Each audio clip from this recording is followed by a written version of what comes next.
আগামী বছর ডিসেম্বরে গিয়ে শেষ হবে, 2026 ডিসেম্বরে শেষ হবে।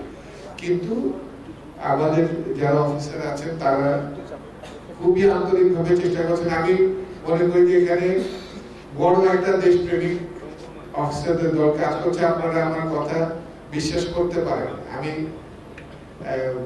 আপনাদের নিশ্চয়তা দিচ্ছি তারা খুব আন্তরিকভাবে চেষ্টা করছেন যাতে আগের বছর জুলাইয়ের মধ্যে আমরা এই বন্দরের যে ফার্স্ট টার্মিনাল যেটা নির্মাণ শেষ হয়ে গেছে সেটাকে পূর্ণ ব্যবহার করতে পারি।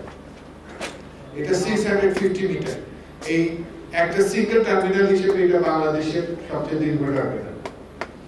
আর আমাদের যে ল্যান্ড যতগুলো টার্মিনাল আছে সেগুলো হয়ে যাবে, টোটাল লেন্থ হলো 9.4 কিলোমিটার।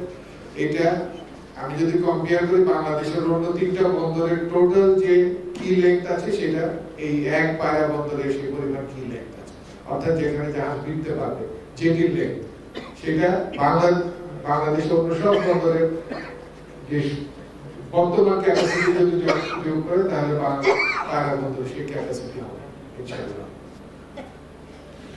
আমাদের এখানে হতাশ হওয়ার কিছু নাই।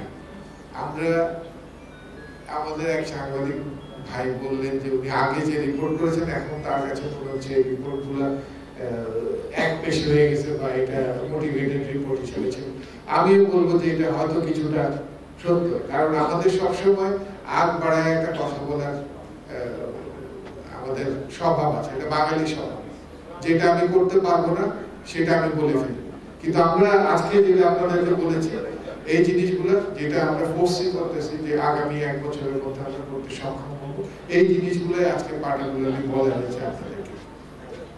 আপনারা যদি এই আজকে যে সভা পরে হেঁটে দেখেন, এখানে আমাদের জেটি তৈরি, আমাদের সিএফএস শেপ তৈরি, ইকুইপমেন্ট গুলো কন্ট্রাক্ট হয়ে গেছে, এখন হ্যান্ডলিং করার মতো ইকুইপমেন্ট আমাদের আছে। একমাত্র জিনিস যেটা আমাদের করতে হবে সেটা হলো ড্রেজিং। এখন একটা অনেকে খুব দাবি করছেন যে এখনই ড্রেজিং করতে হবে, কিন্তু আমি আগে যে ভুল করেছি এই ভুল আমি আবার করতে চাই। আমি ড্রেজিং তখনই করবো যখন আমার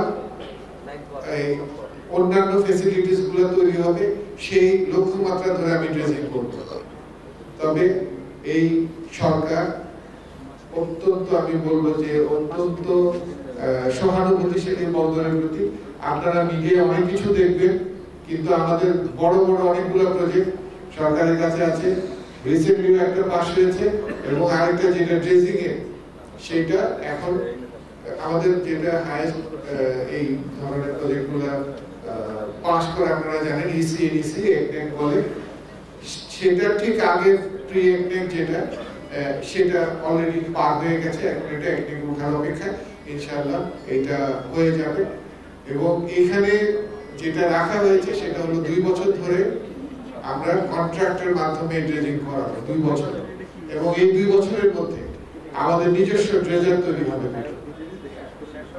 দুইটা ড্রেজার যখন তৈরি হয়ে যাবে, পরবর্তী যে মেইনটেনেন্স ড্রেজিং করা দরকার সেগুলো আমরা এই ড্রেজারের মাধ্যমে করতে সক্ষম হব। ইনফ্যাক্ট আমাদের টোটাল ইন্ডিপেন্ডেন্ট ক্যাপাসিটি গ্রো করার জন্য আমাদের 4টা ড্রেজার প্রয়োজন, কিন্তু 2টা আমরা এখন এই ডিবিপিতে আছে, এই প্রকল্পের মধ্যে হবে, এবং পরবর্তীতে আমরা আরো 2টা ড্রেজারের জন্য সরকারের কাছে প্রকল্প উত্থাপন করব। তো এইটা হলো আমাদের পরিকল্পনা।